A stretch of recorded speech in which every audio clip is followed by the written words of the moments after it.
Hola, ¿qué tal todos? Hoy nos encontramos con un gran maestro que es Beto Murgas. Tenemos este privilegio y este honor. Hola, ¿cómo estás? Buen día, ¿no? Encantado de tu presencia aquí en nuestra Casa Cultural, el Museo del Acordeón. Bueno, también es un gusto para nosotros poderlo conocer un poquito más hoy. Queremos saber un poco más de usted, de su trayectoria y cómo surgió ese gusto por la música vallenata. Bueno, yo nací en Villanueva, ¿no? Villanueva es un municipio sonoro. Allá se nacen muchas dinastías musicales, ¿no?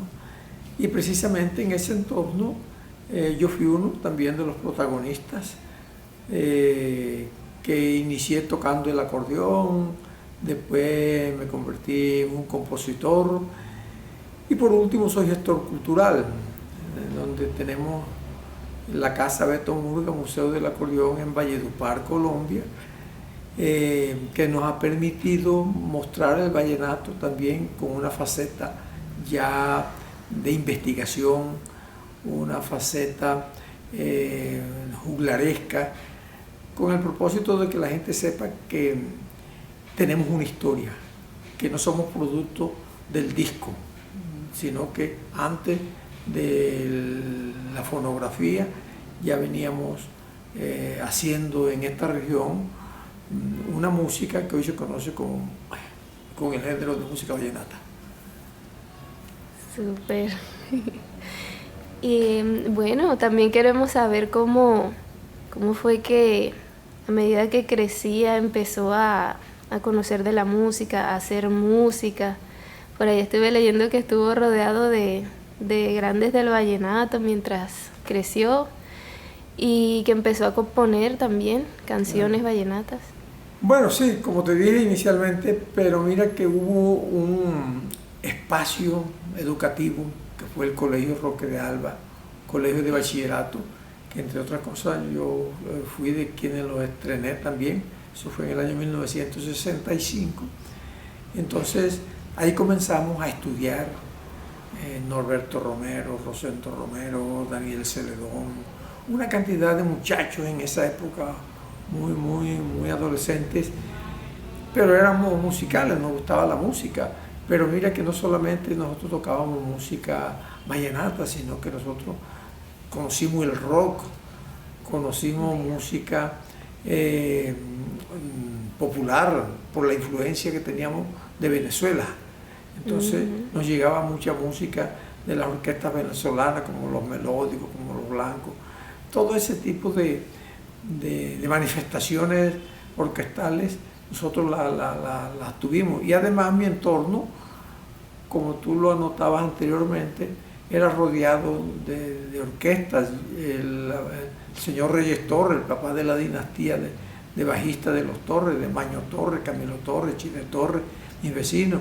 Y lo mismo, otra orquesta era el señor Juan Gil, el papá del maestro Turco Gil, que también era orquesta. Y resulta que en esa época la mayoría de los músicos venían de la sabana de Bolívar, la sabana de Sucre, los trompetistas, los clarinetistas, los saxofonistas, todos ellos llegaban allá. Entonces toda esa amalgama de música que yo escuchaba, yo creo que eso influyó en mi forma de componer, ¿no? Y bueno, no ha sido difícil que hoy en día orquestas internacionales me hayan grabado, caso de los melódicos, caso de los blancos de Venezuela, caso de Roberto Torres con la charanga vallenata, el caso de Rasputín, el merenguero dominicano. A mí me han hecho versiones de las obras mías en otro género. Por ejemplo, La Dimensión Latina me grabó un tema que se llama Corazón Chantajista, que lo había grabado Jorge Oñate. Y Roberto Torres graba El Viejo y La Negra, que la había grabado el uno Jorge Oñate y la otra Alfredo Gutiérrez. Entonces yo creo que de esta manera yo trascendí no solamente a nivel nacional sino internacional, porque mis obras, y ahora que estoy hablando contigo, casi nunca había expresado esto, creo que la influencia de las agrupaciones orquestales que yo escuchaba ensayar permitieron que mi forma de componer se adaptara al sonido de orquestas. Wow. Súper. Bueno, ¿nos puede contar un poquito de las personas las cuales, bueno, las producciones musicales en las que ha hecho parte, un poquito más sobre eso? Sí, yo inicié por la puerta grande de la música vallenata. A mí me graba inicialmente Alfredo Gutiérrez, que me graba como 6 canciones, entre esas la más famosa mía, que es La Negra, ¿no? Después me graban de los hermanos López con Jorge Oñate. El mismo Jorge Oñate logró grabarme, o logré que me grabara con Colacho Mendoza y con el Chichi Martínez.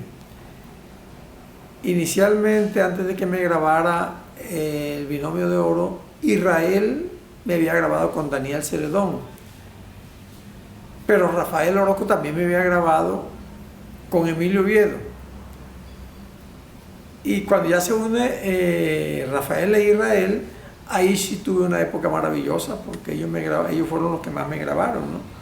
Claro. Ellos me grabaron La Gustadera, La Chinita, El Hombre Caribeño, Mi Favorita, una cantidad de canciones, y eso permitió que, bueno, que con el binomio tuviera una buena carrera. Por supuesto, los hermanos Zuleta fueron mis vecinos en Villanueva. También tuve la